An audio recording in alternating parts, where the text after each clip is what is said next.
ಮಾನನೀಯ CT. Ravi ಅವರೇ, ನಡೀತಿರುವಂತಹ neat ಪ್ರೊಟೆಸ್ಟ್ಗೂ ಮುಲ್ಲನಿಗೂ ಏನ್ ಸಂಬಂಧ ಅಂತ ಕೇಳಿದಿರಾ. ಹಾಗೆ ನೀವು ತೇಜಸ್ವಿ ಸೂರ್ಯ ಅವರು ಪಾಪ ಮತ್ತೆ ಮತ್ತೆ ಒಂದೇ ಡೈಲಾಗ್ ನ ಹೇಳ್ತಾ ಇರ್ತೀರಾ, ಎದೆ ಸೀಳಿದ್ರೆ 2 ಅಕ್ಷರಗಳಿಲ್ಲ ಅಂತ ಹೇಳ್ತಾ ಇರ್ತೀರಾ ಸರ್.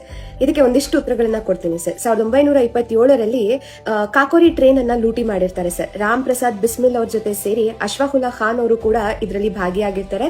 ಇದೇ ಕಾರಣಕ್ಕೋಸ್ಕರ ಬ್ರಿಟಿಷರು ಅಶ್ಫಾಕುಲ್ಲಾ ಖಾನ್ ಅವರನ್ನ ಗಲ್ಲಿಗೇರಿಸ್ತಾರೆ ಸರ್. ಅವ್ರಿಗೂ ಭಾರತಕ್ಕೂ ಏನ್ ಸಂಬಂಧ ಇತ್ತೋ ನಮಗೂ ಭಾರತಕ್ಕೂ ಅದೇ ಸಂಬಂಧ ಇದೆ ಸರ್.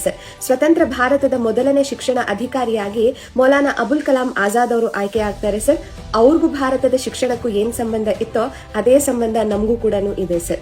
ಒಂದಿಷ್ಟು ಹೆಸರುಗಳನ್ನು ಹೇಳ್ತೀನಿ ಸರ್. ಅನ್ಸರ್ ಶೇಖ್, ಅತರ್ ಅಮೀರ್ ಖಾನ್, ಶಾ ಫೈಜಲ್, ಜುನೇದ್ ಅಹಮದ್, ಜಫರ್ ಸಫಿಯುಲ್ಲಾ, ಮೊಯಿನ್ ಅಹಮದ್, ಶಾಹಿದ್ ಇಕ್ಬಾಲ್ ಚೌಧರಿ, ಅಫ್ಜಲ್ ಅಮಾನುಲ್ಲಾ, ವಸೀಂ ಅಹಮದ್ ಭಟ್. ಇವರೆಲ್ಲ ಸರ್ ಭಾರತ ಕಂಡಂತಹ ಉನ್ನತ ಮಟ್ಟದ IAS ಅಧಿಕಾರಿಗಳಾಗಿರ್ತಾರೆ ಸರ್. ಅದಲ್ದಲೇ ನನ್ನ ಫ್ಯಾಮಿಲೀಸ್ ಅಲ್ಲಿ ಇಂಜಿನಿಯರಿಂಗ್ ಗ್ರಾಜುಯೇಟ್ಸ್ ಇದ್ದಾರೆ, MBA ಗ್ರಾಜುಯೇಟ್ಸ್ ಇದ್ದಾರೆ, ಡಾಕ್ಟರ್ಸ್ ಇದ್ದಾರೆ. ಹಾಗೆ ನಮ್ಮಮ್ಮ 30 ವರ್ಷಗಳ ಕಾಲ ಕರ್ನಾಟಕ ಸರ್ಕಾರಕ್ಕೋಸ್ಕರ ಕೆಲಸ ಮಾಡಿದ್ದಾರೆ. ಕೆಮಿಸ್ಟ್ರಿ ಬಯಾಲಜಿ ಟೀಚರ್ ಆಗಿದ್ರು ಸರ್.